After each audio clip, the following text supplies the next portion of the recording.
Cashflow Diary Podcast, episode 467. Welcome to yet another exciting episode of the Cashflow Diary Podcast, the podcast that teaches you insider tips, tactics, and strategies for creating leverage streams of cash flow into your life. Learn from top-performing entrepreneurs, business owners, investors, and thought leaders from across the globe as they share their secrets to success. Like what you learn on this and other Cashflow Diary podcast episodes? Go to learninvestingnow.com and sign up to receive powerful tips and information that will help you succeed as an entrepreneur and investor. Now, here's your host, investor, entrepreneur, business owner, educator, speaker, author, and master facilitator of Robert Kiyosaki's cash flow game, Jay Massey. All right, ladies and gentlemen, welcome to another episode of the Cashflow Diary Podcast. I'm your host, Jay Massey, and I'm glad that you are here today because here's the thing. When you go out there to attack the marketplace, if you will, whether you realize it or not, it's kind of like playing a game. That's at least how I like to look at it.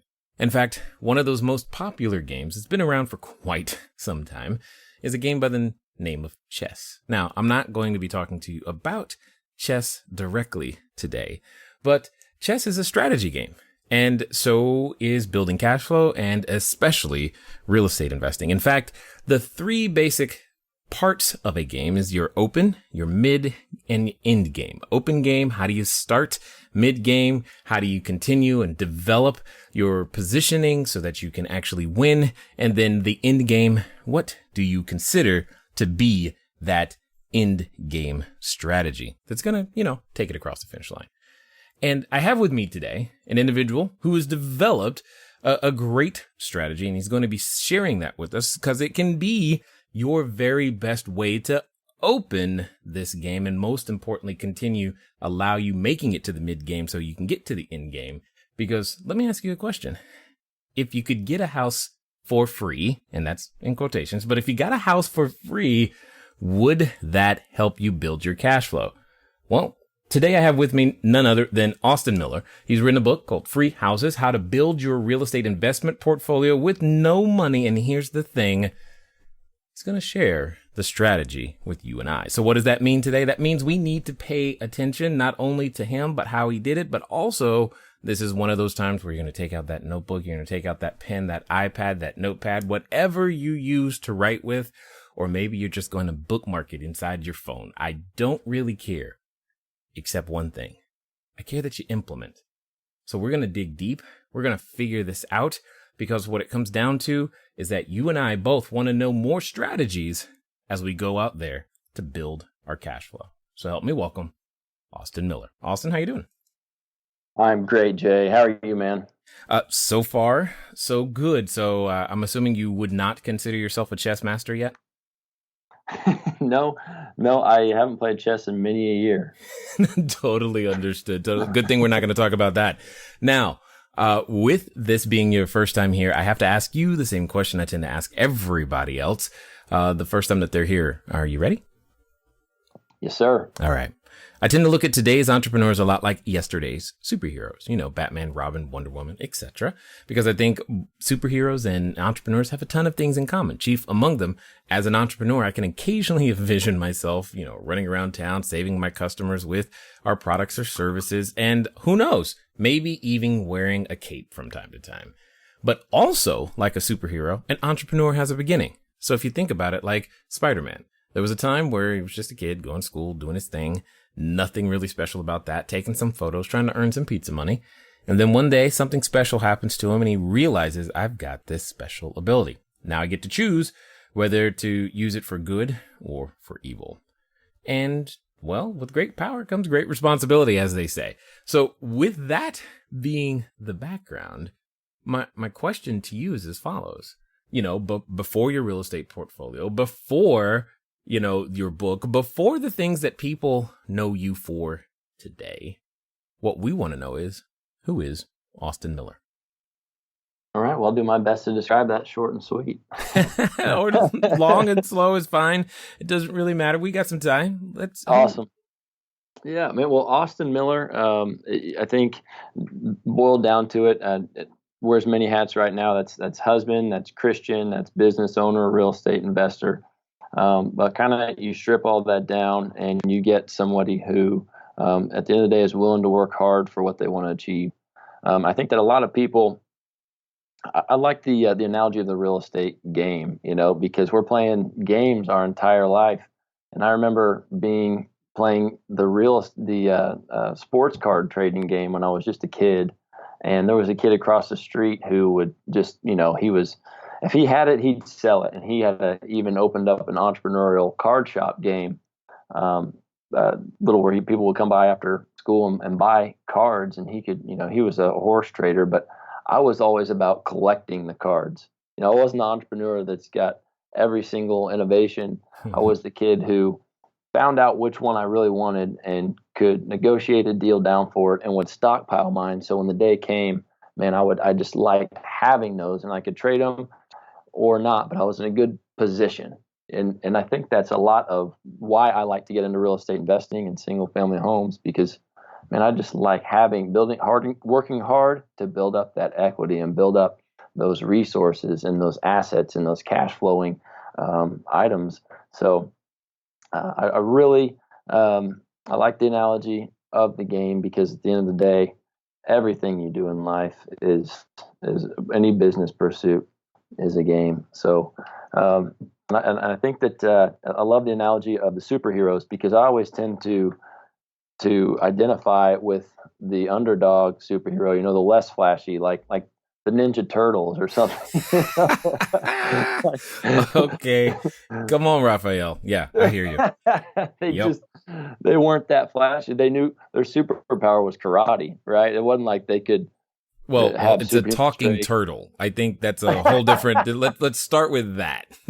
Right? Yeah, I guess they did have superpowers from being the secret of the radioactive ooze, man. Don't forget about it. It's the radioactive ooze. Yes, because we had talking rats and turtles and all kinds of interesting things.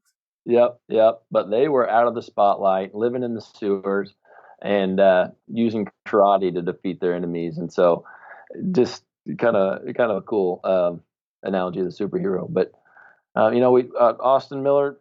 We're live here in the Midwest, so not quite as the markets out here are different than the coasts. It's definitely a lot more laid back, even keeled. We don't get the highs, we don't get the lows. So a lot of what you see on people HGTV buying something for nothing and selling it for $3 million. It just doesn't happen out here. But that is, speaking of Ninja Turtles, kind of the tortoise and the hare, slow and steady wins the race, is kind of my strategy. And I know that there's ways I've done really well where I've made a quick buck on something, and a flip or a turn or something. But all in all, I think that the strategy that most real estate investors are going for is building that wealth, right? How much money can you make? How much money are you going to make when you stop going to your day job? Or if you were to get hurt and can't work anymore, how much money would you continue to make from that day forward? So that's my main strategy. My main goal is producing that passive income. Yep, totally can relate to that, because the whole getting hurt thing is what pushed my wife and myself into seeking a way to earn income if we were somehow disabled. And at the end of the day, that turns out to be the better way to earn money. Who knew? I did not know that. I was just trying to solve a problem, like, oh, look at that. Here we are. This is kind of neat. Yeah. So take us through this journey. How do we go from cards to real estate? Because there's a stretch there. There's something, there's transformation. There's a process. I mean, I'm assuming you didn't graduate high school and magically end up with a portfolio, but there was a story and a process. What's that transformation like? Absolutely. And even, as a kid, there's a story that I tell in the book that is so ingrained in my mind. And I remember when I was a kid and I was driving around with my mom, and we had a family friend who was a developer who would build duplexes. And I was always really kind of revered people who were doing tangible things like building houses and whatnot. But the I noticed that he would build these duplexes and people would move in there and start paying him rent. And I said, what's up with that? She said, well, he's getting tenants and then they pay off the house for him and then he sells it or he keeps it and they keep cash flowing each month. And I just remember asking my mom, I said, Mom, why doesn't everybody do that? Well, those questions, I love that. Hey, Mom, that makes a lot of sense. What am I missing? Right. It sometimes takes that innocence of a child to just point out the obvious. And I just remember thinking like, that's something I want to do when I'm older. It just seems like you put a little bit of work on the front and people are giving him money every day for just their living expense. So I think that growing up in the area I grew up in it just was growing all the time. So seeing those developers and those people who through real estate were doing well, I knew that I wanted somehow to be in that marketplace. I didn't know what that looked like exactly. So I went to college and I got a degree in construction, which I graduated college in 2009. And if you can remember what the economy was like in 2009, it wasn't good for construction. It was desolate. I mean, it was crickets. You know what I mean? So I had this idea, like I'm going to be a home builder, and it's going to be awesome. And then the economy just like, and at that same time, some of the guys I revered growing up, they weren't doing so hot. So it really kind of turned a lot of things on its head from what I traditionally thought. But I got a job with a commercial contractor and loved it. It was a good salary and I was building big projects. But I remember one day I was sitting at my desk and just thinking, like, I'm a year out of college.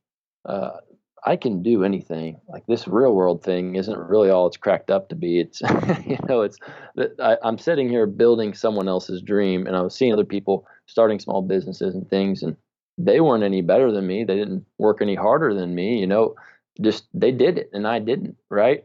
And at the same time, I was reading a lot about real estate investing. And granted, that was a good time to get into real estate because it's like, man, everyone in America is running away from houses. And so usually when you look at what everyone else is doing, if you do the opposite of that, that's probably what you should be doing. And it is a simple strategy for sure. It just don't follow the masses. So so from that point, I started joined a real estate investment group, went to a weekend seminar. I mean, just dove into the content and said, man, I'm going to have a house this year. I'm going to buy one. I'm going to get one. And from that point, realized that I didn't have any money because I was just fresh out of college. I had no reserves, just operating money to basically, as I'm starting that first year out, figure out how to budget and all that stuff. And it probably had a couple $1,000s in my bank account. Anyway, knew that first year, didn't have any money. Whatever it took, I was going to get a rental property. I was going to get a house. And going from not having any money and having that first house without using any of my own money, that just set me up to continue to be in real estate investing for the last pretty much 8 years, going on to my 8th year. Yeah. So got it. I just want to underscore something though. You said you had a degree in construction, but yet that wasn't enough to figure out how to get your first investment property without still some additional specialized information. Absolutely. They don't really teach you that much at college, Jay. Come on. Well, I know this, but it's good that other people hear it from someone other than me. That's why I asked. Man, yeah, I learned more in that first 6 months out of college than I learned in my entire 4 years at university.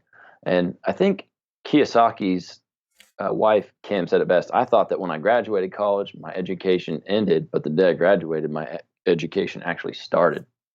Right. So, yeah.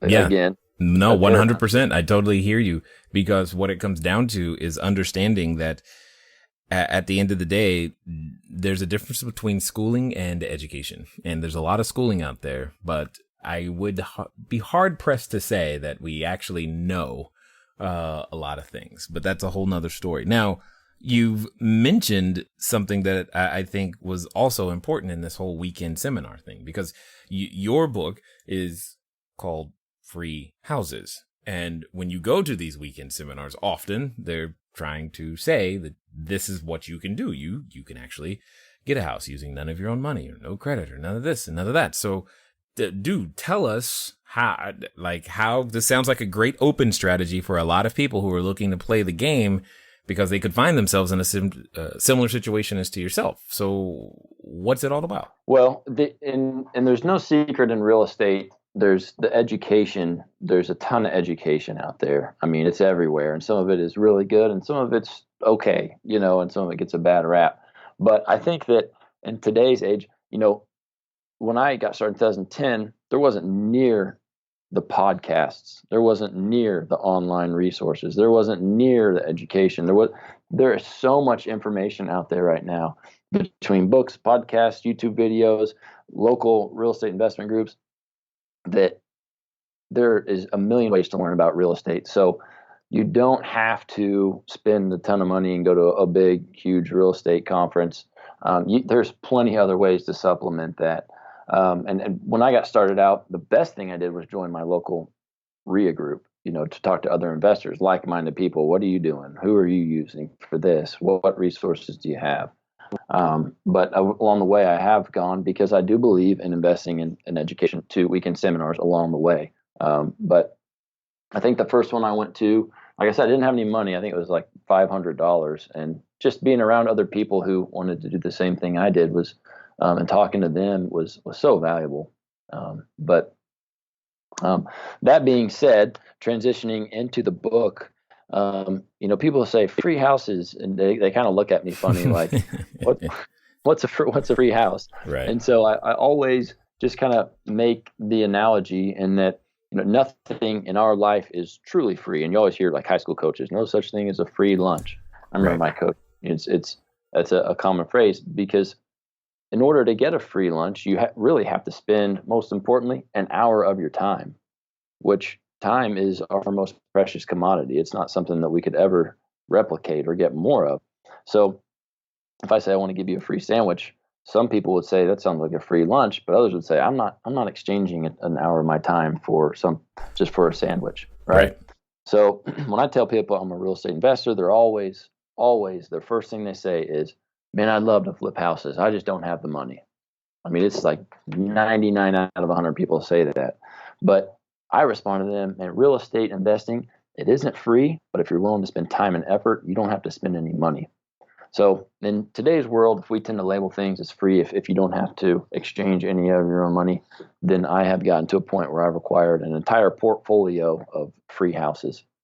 Got it. Now, I totally understand. But what I like about what you just said is that if you're willing to exchange time and effort, then you don't need any money. So it's not like you're contributing nothing to the equation, because knowledge, time, money, and credit have always been a part of it. It's just that you don't have to have all four of the ingredients. So in the process of getting started, what have you found to be that strategy or strategies that has been the most successful for you? Well, I think that obviously when you buy a house, there's going to be a lump sum of money that is required to take deed on that house. That funding source could be a number of different things. It could be a hard money lender, a private lender. It could be someone that that you want to partner with. It could be a line of credit. It could be a credit card. There's a bunch of different ways to come up with access to cash that you can use for funding a project. It never has to be your own money. There's times when I have put some money into a property, but it's very, very rare. I'm always using OPM or other people's money, a funding source. There's a wide range of them, and several chapters in the book talk about how to go about using them. But that funding is typically the first hurdle people have to jump over when they start to realize and stop thinking the way that society has told them to think their entire life and start thinking about what their possibilities are. They can find funding, and that's probably the most instrumental part of the equation. But let's dig in on this one right here, because there's a lot of people that would say to you right now, Austin, That's great. It worked out for you, but who's going to give me money? I mean, there's that prevalent thought. No one's going to give me money. I have nothing is usually how it's said. So what would you say to that? Hello there, entrepreneur. This is Jay Massey. I know that if you've ever gone over to the site, cashflowdiary.com, you may have asked yourself, where on earth do you get a domain name from? Especially as you are beginning to build your bigger, better, badder business, you need a web presence. You need the email address. You need a way for people to contact you electronically so that you can stop doing the @gmail.com game. Well, the good folks over at GoDaddy have definitely supplied us with every domain that we have ever used. So what I want you to do is I want you to go over to trygodaddy.com/cashflowdiary. Again, that's trygodaddy.com/cashflowdiary, because it's a quick way for you to get set up to capture your domain name the exact way that you want it. They got easy search functions, and most importantly for you is that you'll be up and running today. As I said, once you get started, stay started. Don't let small little obstacles of how to get your own domain name going stop you. So again, go to trygodaddy.com/cashflowdiary, and let's get back to the rest of the story. That would be like 22-year-old Austin. That's how I started out, saying that exact same thing. Alrighty then. Exact same then you thing. have an answer. Come on. So maybe I can just talk as if I'm talking to 22-year-old Austin. There you go. I would say I cannot even, now that Facebook has kind of taken over the world and you can't even scroll through Facebook without seeing things in your liked interest. I can't get on Facebook without seeing private money lenders and hard money lenders for real estate investing on my newsfeed. You could go Google right now, private money real estate loans or hard money real estate loans, and there are companies all across America. I would prefer to use someone a little more local, but just by within a minute, with 30 seconds, the touch of your hands on a keyboard or on your smartphone, you could find a funding source for somebody that is flexible on things like how much down payment, what's your credit, what's your experience, just by Googling them. So the first one that I actually used was a hard money lender, and that's how I did my first deal. So people say, well, that's great for you, Austin, but it's not great for me. And I get that all the time. I can't really tell us the nuts and bolts. I literally found a hard money lender who was willing to give me a real estate investment loan. There it is. Oh. So let's talk about that for a second. I'm assuming that was not your first conversation with someone of this time, or was it? Like, did you literally find one person, the very first person you talked to, and they're like, "Oh, sure, here"? No. So, I guess my first conversation was I went to banks. Okay. Right. I went to your typical lenders, and because I didn't know, I was green. I just knew that banks gave loans, but you knew somebody had the money. Right. I knew they were in the business of lending out money. So, that's where I went. And what I quickly found out was that they wanted 20% down. Right. Right. I mean, you go into a bank, whether it's a big national bank or a community bank, you say, I want to buy a real estate investment property. Typically, they'll say, okay, we want 20% down. So I knew that I could not do that. I knew that if I was going to buy a house for $100,000, I didn't have $20,000 to put down. So basically, I started researching, getting involved in the real estate investment community and strategies, and started finding wholesale deals and whatnot. And so then I went back to my banker. I said, hey, let me ask you this. If I find a house that's worth $100,000 and I can buy it for $50,000, will you loan me the money? And the conversation was completely different. It was like, wow, well, we could be flexible about this. You may not have to pay the whole or any of the 20% down. We can do this. And it was really interesting. So what I found out was if I can, in the world of banking, there's the 80-20 rule, that's both for internal guidelines. Every bank has their own rules and regulations, right? And then there's national guidelines. And I'm not an expert in banking, but they want that 20% equity. They want that 20% down payment because they want you to have some skin in the game. If you stop paying, they want to be able to actually force the sale or foreclose on that house and come out ahead, because at the end of the day, they're in the business to make money, right? They're not in the business to just help real estate investors get out there. But what I found was using that 80-20 rule, if a house is worth $100,000, if I'm only in it for 80,000, then that 20% difference pretty much would make up my down payment. I could almost prove or show my equity to be strong enough to where I could negate, minimize, or take away that down payment. So that's when I started on the quest for funding sources, and it landed me at private money. Interesting. So instead of you just found a way. You seemed it sounds like you made a decision, and you're like, dude, this is how it's going to happen. And at the end of the day, on the other side of this, I will be where I want to be. That's what I am hearing when you're talking. Yeah, and a lot of people. Well, but that's the superhero or superhuman maybe power that I want to talk about.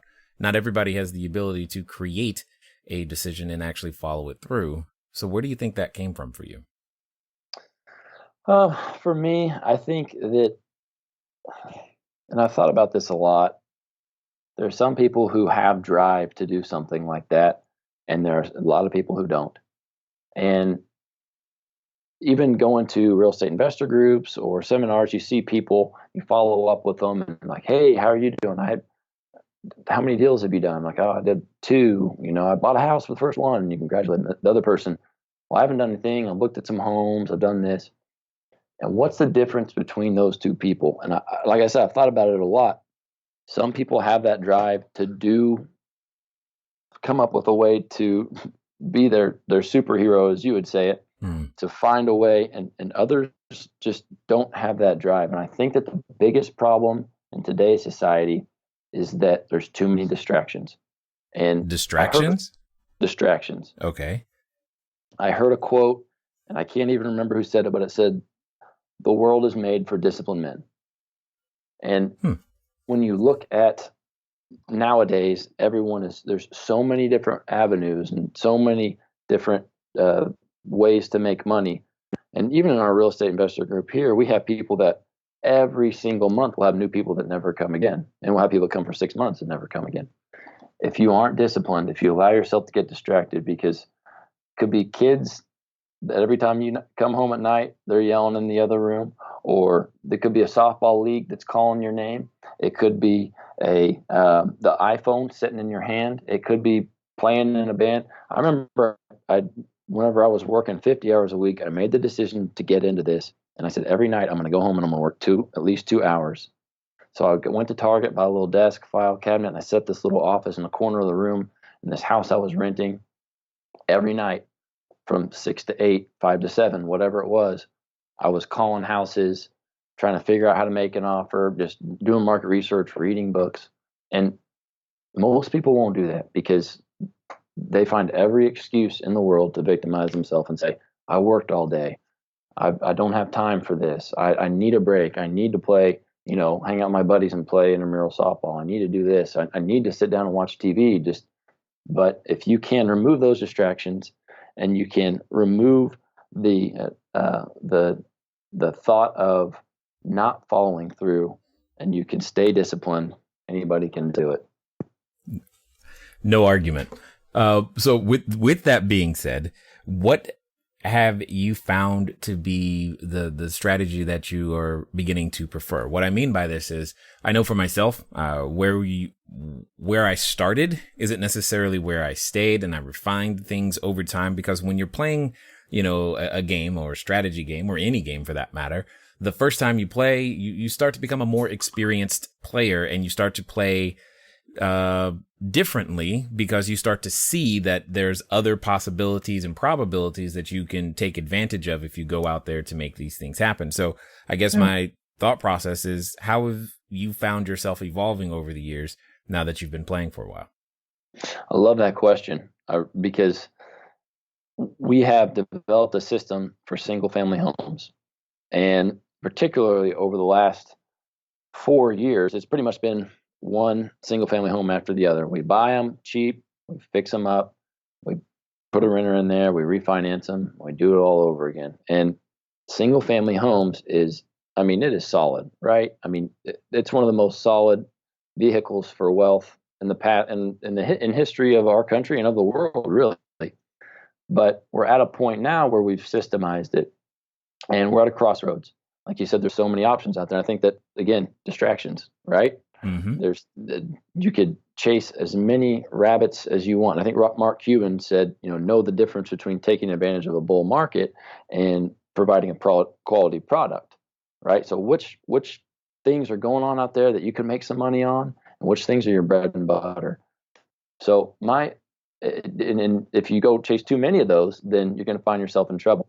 And so the crossroads that we're at right now is we've got this system, it works. If it's not broke, don't fix it. But there's also all these other opportunities: apartments, storage units, vacation rentals, nightly rentals, that seem to really have emerged.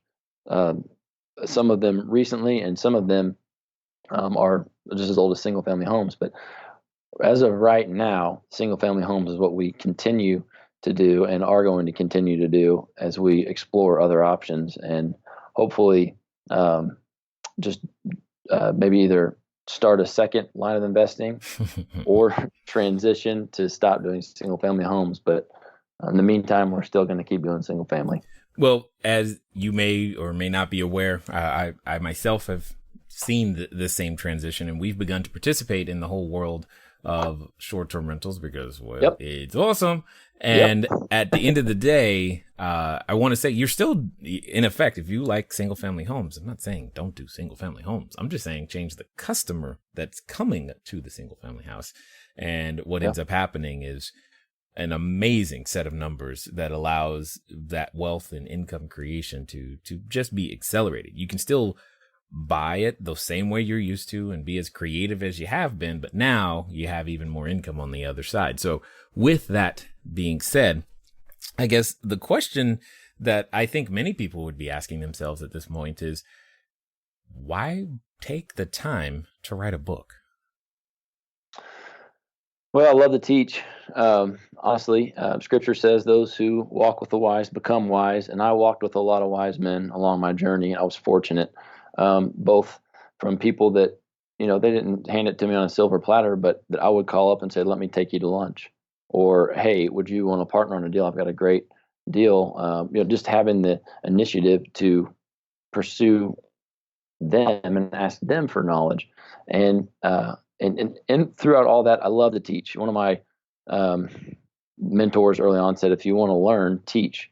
And so I think that through the process of writing this book, just helping other people, and what you'll find is you're not giving out free information. The only people who are going to read this book are the ones who want to get out there and make it happen. I wish that someone said, well, you're going to give away all your secrets. I'm like, man, first off, they're not my secrets. This stuff's been around forever. I mean, what? Hold on. Wait a minute. I thought you invented this whole thing. What are you talking about? No, I hear you.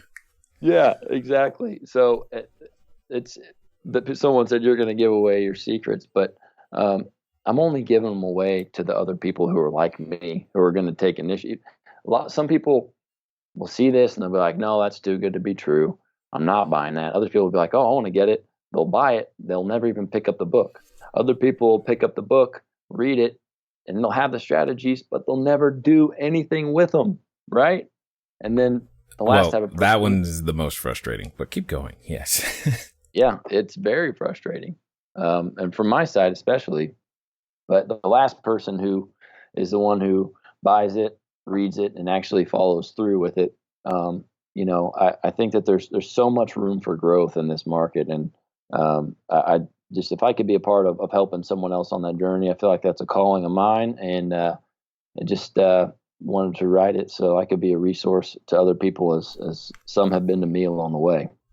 Totally understood. I absolutely agree. So for those that have listened this far and have, enjoyed what you've had to say and possibly want to, grab a copy of the book or find out more about what you got going on, what's going to be the best way for them to track you down and make that happen? Yeah, that would be through Amazon.com. You can buy the book, Free Houses. Just search for it right on Amazon. Or if you want to email me, Austin@HickoryHomebuyers.com. I'm always available. Excellent.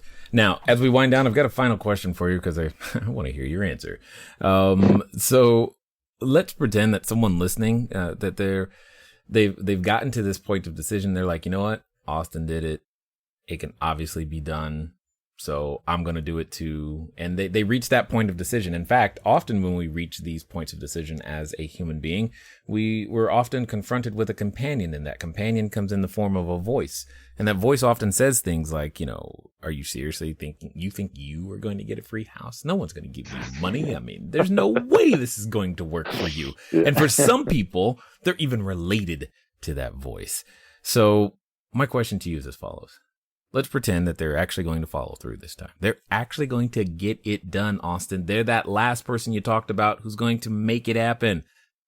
And they're going to do so in the next 24 to 48 hours. What would you suggest that they do? I would suggest that, first and foremost, remove the naysayers, whether that's internal or external. Because the first time I went to do a weekend seminar, I remember I came home and I was so excited. This is in the first 24 hours. As I went to the seminar and I came home, my roommate goes, "Hey, how many houses did you buy today?" And I was like, nice. I wanted to punch him in the mouth. You know what I mean? Like, I had this dream and I was so stoked, and he was just trying to crush it, right? And so then what happened? Those voices that you just talked about started up in my head. Like, oh man, I can't really do this. I don't know what I'm doing. This is stupid. And so the first thing I would say to you is, obviously, if you're that far, you have the goal, you have your why. Remove the negativity, because it's not going to do anything but slow you down. Agreed. At the end of the day, what it comes down to is making sure that you are focused on the right things at the right time. And more importantly, that you keep your headspace going the correct direction. Because when you are focused on the right things, it makes it easier for you to do the right things. And sometimes the right things are not comfortable, because it could require getting rid of an influence that you have grown close to. Totally hear you 100%.